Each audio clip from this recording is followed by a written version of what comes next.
Dans un pays, lorsque vous voulez détruire cette nation, vous n'avez pas besoin d'une guerre. Ce n'est pas moi qui l'ai dit, c'est un philosophe chinois qui tenait ces propos. Il suffit de s'attaquer à son système éducatif et d'y introduire la corruption. C'est une question fondamentale qui s'est révélée de façon exceptionnelle avec la pandémie mondiale du coronavirus, où nous nous sommes rendus compte qu'il fallait que les jeunes aillent à l'école. On ne comprenait pas avant, c'était peut-être une attitude mécanique qui amenait les parents à envoyer leurs enfants à l'école.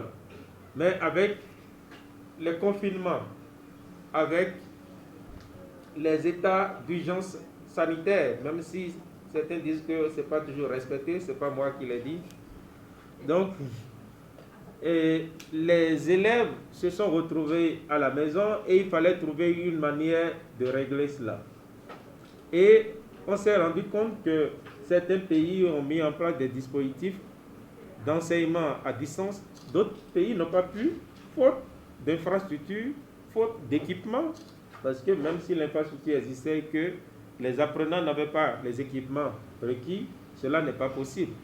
Donc cela a créé beaucoup de problèmes et cela a conduit à des déscolarisations, cela a conduit à des situations dramatiques pour l'avenir de la jeunesse, pour l'avenir des pays.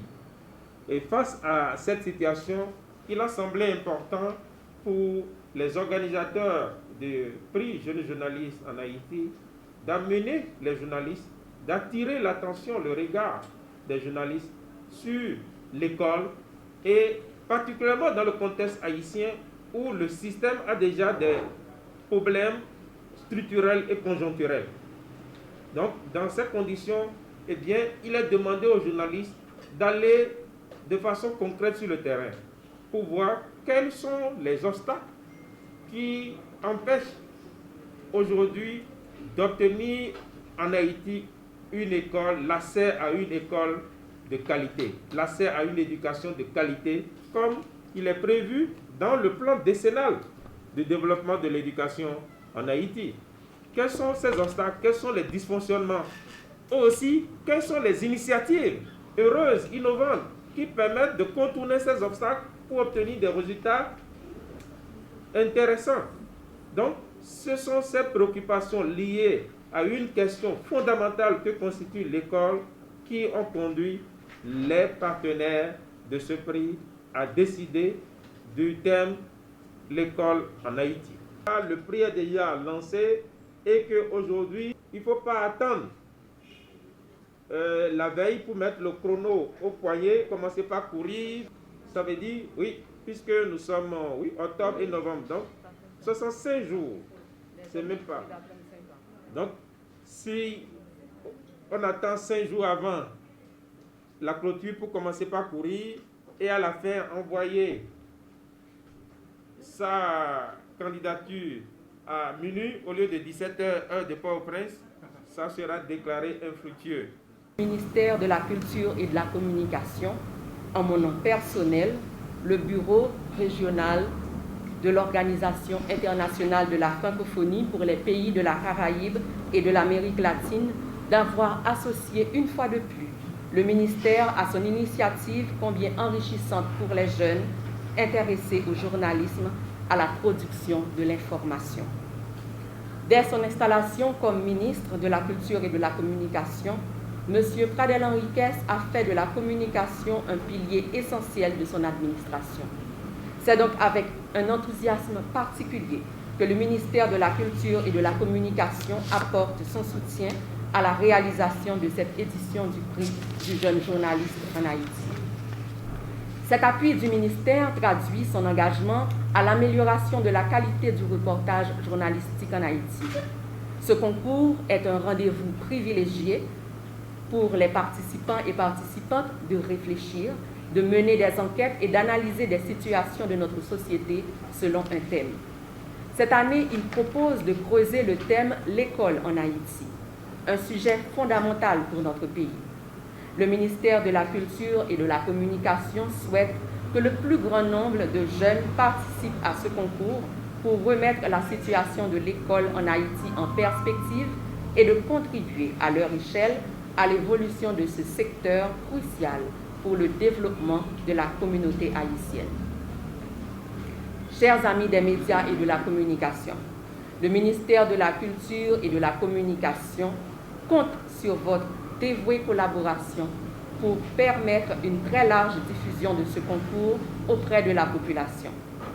C'est grâce à votre souci constant d'informer la population que nous pourrons avancer dans le développement d'activités constructives pour les jeunes. Chères institutions partenaires, le ministère de la Culture et de la Communication vous remercie pour cette action collective que nous lançons ensemble aujourd'hui en vue d'encourager les jeunes talents du journalisme autour du thème « L'école en Haïti ». Toutes nos félicitations à la représentation de l'Organisation internationale de la francophonie en Haïti et à chacune des institutions partenaires contribuant à la mise en œuvre de ce concours. Souhaitons que cette 6e édition du prix du jeune journaliste en Haïti soit des plus fructueux. Le ministère de la Culture et de la Communication présente ses félicitations aux participants et participantes des années antérieures et aux différents lauréats et lauréates des éditions précédentes.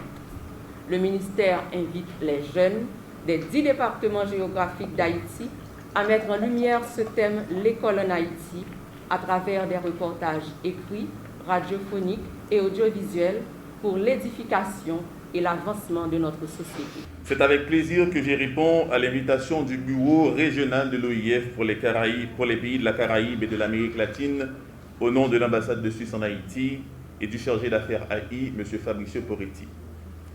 L'ambassade de Suisse est fière de se joindre aux côtés des autres partenaires dans le cadre du lancement de la 6e édition du concours Jeunes journalistes en Haïti, qui coïncide cette année avec le 50aire de l'Organisation internationale de la francophonie. L'école en Haïti est le thème retenu pour cette année. Ce thème succède à d'autres thèmes aussi pertinents, traitant de sujets d'actualité dont les enjeux sont d'intérêt public, tels les droits humains, le rôle des femmes dans le processus de développement et la jeunesse, pour ne citer que cela. Les propositions des participants, faut-il bien le rappeler, ont toutes été à la hauteur des thèmes retenus. Et c'est l'occasion de saluer les lauréats des précédentes éditions et d'encourager vivement les jeunes journalistes à prendre part à cette présente. L'impact de ce concours dans le milieu journalistique est vivant. Le nombre croissant de candidats en témoigne.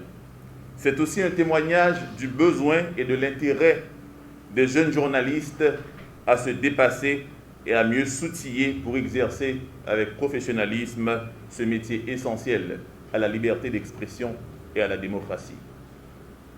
Par ailleurs, l'influence positive de ce prix sur la carrière des lauréats est aussi un gage de motivation. Il ne fait absolument pas de doute que ce concours est d'un appui considérable à un journalisme utile et de qualité dans le pays. L'ambassade de Suisse en Haïti renouvelle son appui auprès du bureau régional de l'OIF dans le cadre de l'organisation de ce concours et est fière de supporter cette initiative combien novatrice. Dorénavant, elle félicite celles et ceux qui vont participer au concours, car candidater est déjà un acte de foi et un acte de courage. L'ambassade invite les candidats ou les intéressés à s'y prendre tôt et à ne pas attendre le dernier moment, de trouver le bon angle et de s'y lancer. Comme l'a mentionné l'ambassadeur Ajovi, l'éducation est évidemment le pilier fondamental du développement. Mais la presse, et surtout la santé de la presse, est également un indicateur précieux de l'état de la démocratie dans un pays. Or, suivant les indications de Reporters International qui chaque année publie un tableau sur l'état de santé en fait, de la liberté de la presse dans les différents pays du monde. Haïti, qui jusqu'en 2017 était classé de manière très honorable et même devant une série de pays européens comme la Croatie, la Serbie, l'Albanie, la Hongrie par exemple, a dégringolé dans ce classement depuis 2018. Et donc nous sommes attentifs à cette situation. Et voilà pourquoi nous avons une bonne raison de soutenir aussi ce prix. Car nous pensons que le journalisme est un art et que, comme tout art, et pour l'artiste, il s'agit de partir d'une matière brute qui est l'information et de la transformer en analysant les causes et les conséquences de cette matière brute afin de pouvoir produire des connaissances. Donc, il est important de trouver de jeunes artistes aussi, des gens qui renouvellent la profession, qui est en permanence confronté à de nouveaux défis. On l'a mentionné, le Covid est un fameux défi pour changer la façon d'appréhender une information, de la commenter, de l'analyser, de la transmettre. Donc il y a un véritable défi pour les jeunes et voilà pourquoi nous soutenons franchement ce concours, car nous croyons que sans art, il n'y a plus d'âme pour un peuple.